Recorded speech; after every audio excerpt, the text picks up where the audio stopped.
পৌঁছানোর চেষ্টা। একটি উদাহরণ। দ্বিতীয় একটি উদাহরণ, শব্দ। তো এই উদাহরণটা বলার নিচে বসে পরিষ্কারে এই যে আমাদের আত্মার কথা, আত্মার মহিমার কথা আমরা শুনছি, এই আত্মার অনুভবের তিনটি অনুষ্ঠানের কথা বলা হয়েছে। অনুষ্ঠানটি কি কি? একটি হচ্ছে শ্রবণ, দ্বিতীয় মনন, তৃতীয় হচ্ছে এখন বিরোধাত্মক। তিনি বলছেন এই শ্রবণ হচ্ছে পানিক্রম, পানিক। তবে সেখান থেকে বল আসছে। স্বামী যখন বলছেন পাওয়ানিক্রম, রোহিণিক্রম, দাঁড়িয়ে রয়েছে। তার মধ্যে থেকে যেতে যেতে ঠাকুর বলছেন, তুমি যখন তার চরম সময় পৌঁছালাম, সেখানে জ্যোতির্ময় বেড়া, এই বেড়াটি কি করছে না খণ্ডের ফল এবং খণ্ডের ফল, রূপের ফল আর অরূপের ফল, সীমার ফল আর অসীমের ফল, এই দুটির মধ্যে একটা পার্থক্য, একটা ব্যবধান ঘোষণা করে দিয়েছে।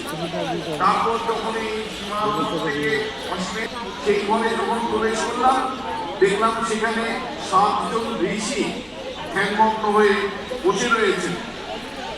ঠাকুর বলতেন, বুঝলাম জ্ঞান ও পুণ্যের শিশুর মুখে এই শিশু ঢোকা যাবে না।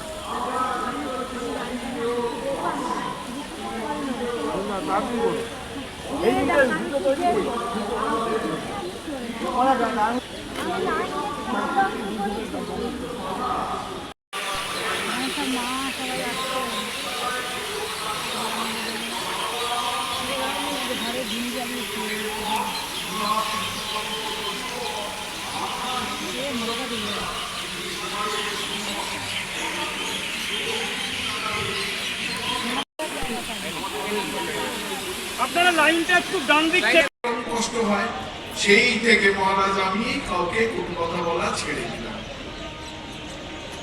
এইরকম দৃষ্টান্ত এই যে আত্মকর্মীয় না সর্বত্র অপরের সুখকে নিজের সুখ, অপরের দুঃখকে নিজের দুঃখ বলে মনে করা, যিনি এটি করতে পারেন তিনি পরম যোগী।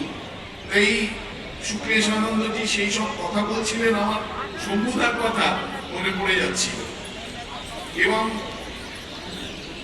আর্যেশানন্দজি মহারাজের যে বক্তৃতা, বুদ্ধিদীপ্ত মননের মধু তিনি পরিবেশন করেছেন, একটা ইন্টেলেকচুয়াল ফিস্ট বলা যায়। স্বামীজির কবিতা আত্মবিস্তৃত দেবতা, অজানা দেবতা, সেই তাকে আশ্রয় করে সেখানে স্বামীজির এই ধরনের আরো কবিতা আছে। স্বামীজি লাইট, সেই কবিতার নাম, I look behind and after and find that all is right. Even in my deepest sorrow there is a soul of light. আমি আমার জীবনের পেছনে দেখি, সেখানে ভালো মন্দ সব আছে, উত্থান পতন আছে, সাফল্য এসছে, ব্যর্থতা